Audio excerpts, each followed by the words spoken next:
South Indian bank வந்து நேத்து மார்க்கெட்ல அதிகமா ஏறிச்சு. 40 ரூபாய்க்கு வந்து பாத்தீங்கன்னா இப்ப டச் ஆயிருச்சு. இதுக்கு பின்னாடி இருக்க ரீசன் வந்து MCLR ரேட்னு ஒண்ணு இருக்கு. அது வந்து எஃபெக்டிவா நவம்பர் 20ஆம் தேதியில இருந்து சவுத் இந்தியன் பேங்க் வந்து வரப்போகுது. சோ இந்த ஒரு ரீசனாலே மார்க்கெட் வந்து இந்த ஷேர் ஏத்திட்டாங்க. சோ இன்னைக்கு தான் அந்த எஃபெக்டிவ்ல வந்து வரப்போகுது. இது என்னன்னு சிம்பிளா சொல்லி பார்த்தோம் அப்படின்னா, marginal cost of fund based lending ரேட்ஸ்னு சொல்லுவாங்க. ஒரு FD, RD அண்ட் நம்ம இந்த மாதிரி டெபாசிட்ஸ் என்ன வைக்கிறோம் அப்படின்னா நமக்கு வந்து ஒரு இன்ட்ரெஸ்ட் வந்து கொடுப்பாங்க. ஃபார் எக்ஸாம்பிள் 7% இன்ட்ரெஸ்ட் ரேட் கொடுக்குறாங்க அப்படின்னும் போது நமக்கு இன்ட்ரெஸ்ட் தராங்க அப்படின்னா இவங்க லென் பண்ணும்போது அந்த அமௌண்ட் வச்சு லென் பண்ணுவாங்கல்ல, அது வந்து ஒரு 10% பண்ணாங்க அப்படின்னா தான் ஒரு 3% வந்து மார்ஜின் வந்து இருக்கும். ஸோ அதுதான் நெட் இன்ட்ரெஸ்ட் மார்ஜின் நமக்கு வந்து ரிப்ளிகேட் ஆகும்.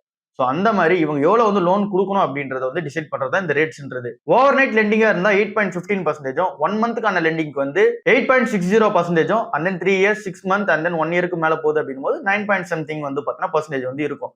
ஸோ இவங்களால 9% கீழே வந்து பாத்தீங்கன்னா லோனே வந்து தர முடியாது. அதுக்கு மேல தான் வந்து லோன் வந்து தர முடியும்.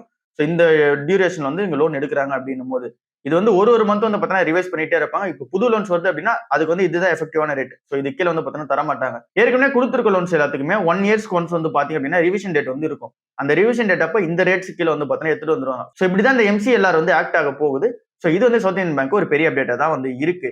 ஆஸ் இன்வெஸ்டர் நம்ம பார்க்கும்போது இந்த கம்பெனி நெட் இன்ட்ரெஸ்ட் மாதிரி ஈஸியா வந்து மெயின்டைன் பண்ணிடுவாங்க. ஸோ இது வந்து பாத்தீங்கன்னா இன்னும் டிரான்ஸ்பரன்சியா நம்ம எல்லாருக்குமே தெரியும். ஏன்னா இவ்வளவு வந்து பாத்தீங்கன்னா இவங்க FD வந்து தராங்க, இவ்வளவு வந்து பாத்தீங்கன்னா இன்ட்ரெஸ்ட் ரேட் வந்து பாத்தீங்கன்னா இங்க லோனுக்கு வந்து தராங்க. ஸோ நடுவில் இருக்க மார்ஜின் வந்து இன்க்ரீஸ் ஆக போது நம்ம கண்ணு முன்னாடி தெரிய ரீசனால இது ஒரு இன்வெஸ்டர் அப்ரோச்சுக்கு ஒரு பெரிய பிளஸா தான் வந்து இருக்கு. ஸோ இப்போதைக்கு இந்த ஷேர் வந்து பாத்தீங்க அப்படின்னா புக் வேல்யூ கிட்ட தான் வந்து இருக்கு. ஸோ இந்த டைம்லயே கன்சிடர் பண்ற ஸ்டேஜ் தான் இருக்கு. இது ஓவர் பிரைஸ்டா ஆயிடுச்சு அப்படின்னும் போது கண்டிப்பா நோட் பண்ணுவோம்.